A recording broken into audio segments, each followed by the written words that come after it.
வணக்கம். ஆகாஷ்வாணி புதுச்சேரி மாநில செய்திகள் வாசிப்பவர் நாராயணசாமி.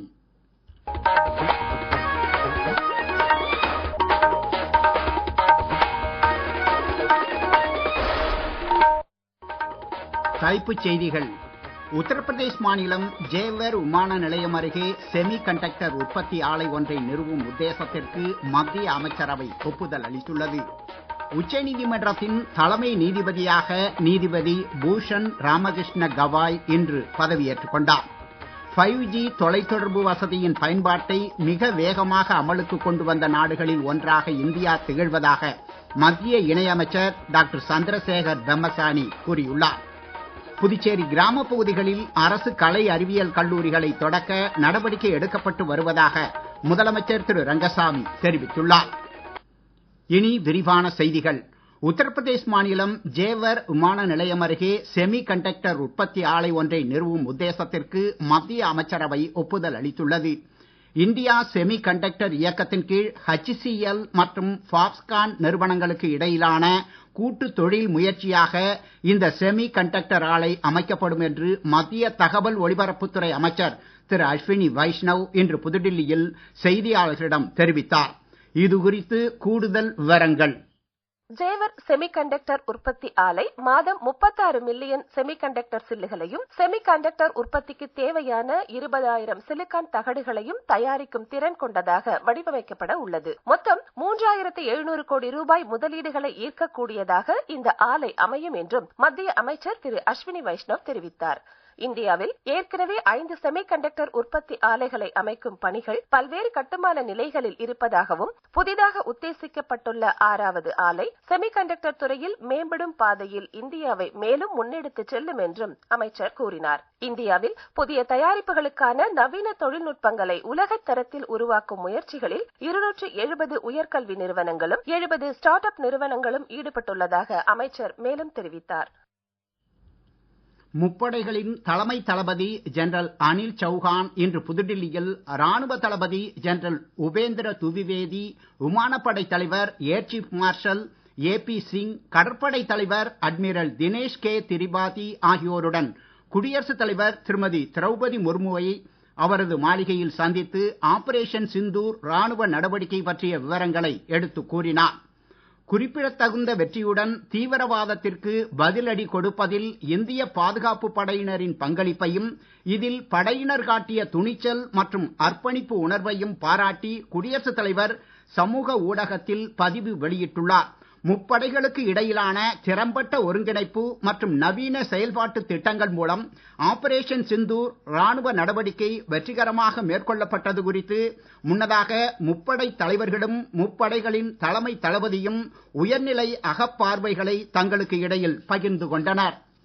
இந்தியாவிற்கு எதிரான பாகிஸ்தானின் பொய் பிரச்சாரங்களை பரப்பும் முயற்சியில் ஈடுபட்டு வந்த சில X சமூக ஊடக கணக்குகளை இந்தியா தடை செய்துள்ளது. சீனாவின் குளோபல் டைம்ஸ் நாளேடு, ஜிங்குவா செய்தி ஏஜென்சி மற்றும் துருக்கி நாட்டின் TRT வேர்ல்ட் ஒலிபரப்பு கழகத்தின் X ஊடக கணக்குகளும் இதில் அடங்கும். உச்சநீதிமன்றத்தின் தலைமை நீதிபதியாக நீதிபதி பூஷன் ராமகிருஷ்ண கவாய் இன்று பதவியேற்றுக் கொண்டார். புதுடில்லி குடியரசுத் தலைவர் மாளிகையில் இன்று காலை நடைபெற்ற விழாவில் குடியரசுத் தலைவர் திருமதி திரௌபதி முர்மு திரு கவாய்க்கு பதவி பிரமாணம் செய்து வைத்தார். தலைமை நீதிபதி பதவியிலிருந்து நேற்று ஓய்வு பெற்ற நீதிபதி திரு சஞ்சீவ் கண்ணாவிற்கு பதிலாக நாட்டின் 52வது தலைமை நீதிபதியாக நீதிபதி திரு கவாய் பதவியேற்றுள்ளார். பதவியேற்பு விழாவில் குடியரசு துணைத் தலைவர் திரு ஜெக்தீப் தன்கர், பிரதமர் திரு நரேந்திர மோடி மற்றும் பல்வேறு மத்திய அமைச்சர்களும் உச்சநீதிமன்ற நீதிபதிகளும் கலந்து கொண்டனர். தேசிய மனித உரிமைகள் ஆணையம் பல்கலைக்கழக மாணவர்களுக்கான 2 வார ஆன்லைன் இன்டர்ன்ஷிப் பயிற்சி திட்டத்தை இன்று தொடக்கி உள்ளது.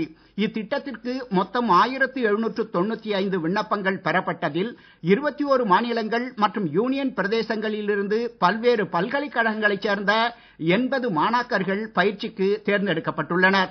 நாட்டில் மனித உரிமை நிலவரங்களை பராமரித்து பாதுகாப்பது குறித்து மாணவர்களுக்கு விரிவான புரிதல் வழங்கும் நோக்கத்துடன் இத்திட்டம் உருவாக்கப்பட்டுள்ளது. திட்டத்தின் தொடக்க விழா நிகழ்ச்சியில் தேசிய மனித உரிமைகள் ஆணையத்தின் தலைவர் திரு பரத்லால் பேசுகையில், கருணை, நீதி, இரக்கம் போன்ற இந்திய பாரம்பரியத்தின் பழமையான மரபுகளை தாங்கிப் பிடிப்பதே இளைஞர்கள்தான் என்றும், நீதி, சமத்துவம் மற்றும் கண்ணியத்தின் தூதுவர்களாக மாணவர்கள் செயல்பட வேண்டும் என்றும் கூறினார். மனித உரிமைகளை பராமரித்து அனைத்து மக்களின் கண்ணியத்தை பாதுகாப்பதற்கான இந்தியாவின் அரசியல் சாசன கட்டமைப்பு குறித்து நன்கு புரிந்து கொள்ள மனித உரிமைகள் ஆணையத்தின் இன்டர்ன்ஷிப் வாய்ப்பை மாணவர்கள் நன்கு பயன்படுத்திக் கொள்ள வேண்டும் என்றும் அவர் கேட்டுக்கொண்டார். நீங்கள் கேட்டுக்கொண்டிருப்பது மாநில செய்திகள்.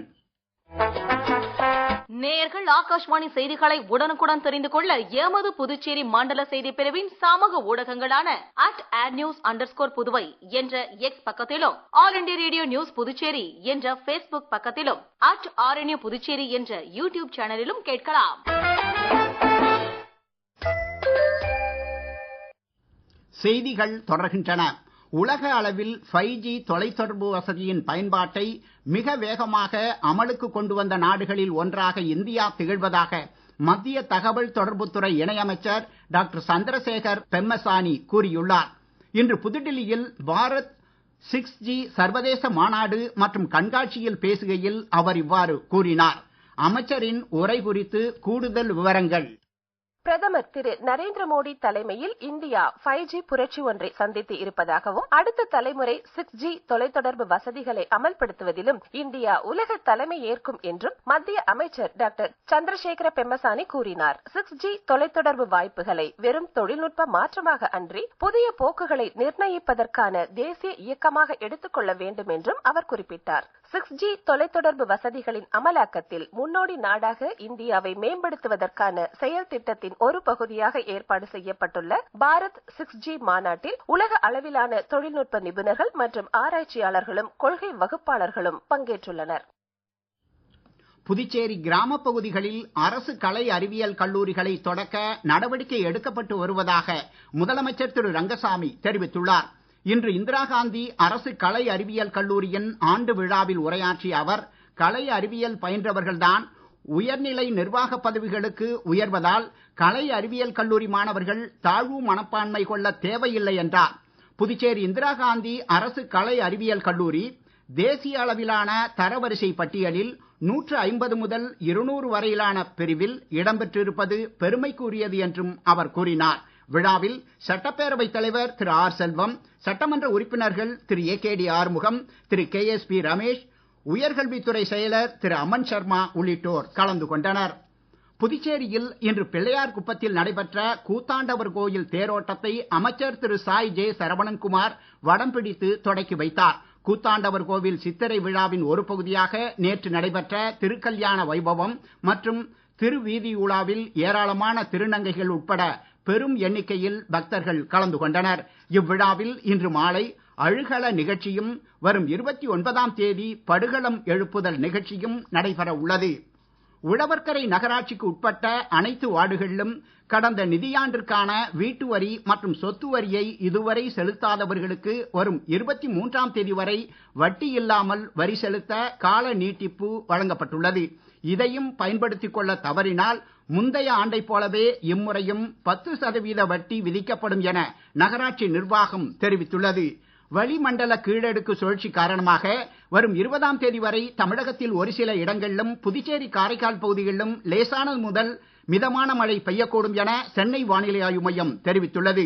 கோவை மற்றும் திருப்பூர் மாவட்ட மலைப்பகுதிகளிலும் நீலகிரி, ஈரோடு, தர்மபுரி, திண்டுக்கல் உள்ளிட்ட மாவட்டங்களில் ஓரிரு இடங்களிலும் இன்றைய தினம் கனமழைக்கு வாய்ப்பு இருப்பதாகவும் தெரிவிக்கப்பட்டுள்ளது. வெப்பநிலையை பொறுத்தவரை வரும் 18ஆம் தேதி வரை பெரிய மாற்றத்திற்கான வாய்ப்புகள் குறைவுதான் என்றாலும் 16ஆம் தேதிக்கு மேல் ஓரிரு இடங்களில் 2 முதல் 3 டிகிரி செல்சியஸ் வரை வெப்பநிலை குறையலாம் என்றும் வானிலை ஆய்வு மையம் தெரிவித்துள்ளது. இதற்கிடையே கடந்த 24 மணி நேரத்தில் அதிகபட்சமாக திருச்சி மாவட்டம், மருங்காபுரி, நீலகிரி மாவட்டம், கோத்தகிரி உள்ளிட்ட இடங்களில் தலா 3 சென்டிமீட்டர் மழை பதிவாகி உள்ளது. மீண்டும் தலைப்புச் செய்திகள். உத்தரப்பிரதேஷ் மாநிலம் ஜேவர் விமான நிலையம் அருகே செமி கண்டக்டர் உற்பத்தி ஆலை ஒன்றை நிறுவும் உத்தேசத்திற்கு மத்திய அமைச்சரவை ஒப்புதல் அளித்துள்ளது. உச்சநீதிமன்றத்தின் தலைமை நீதிபதியாக நீதிபதி பூஷன் ராமகிருஷ்ண கவாய் இன்று பதவியேற்றுக் கொண்டார். 5G தொலைத்தொடர்பு வசதியின் பயன்பாட்டை மிக வேகமாக அமலுக்கு கொண்டு வந்த நாடுகளில் ஒன்றாக இந்தியா திகழ்வதாக மத்திய இணையமைச்சர் டாக்டர் சந்திரசேகர் பெம்மசானி கூறியுள்ளார்.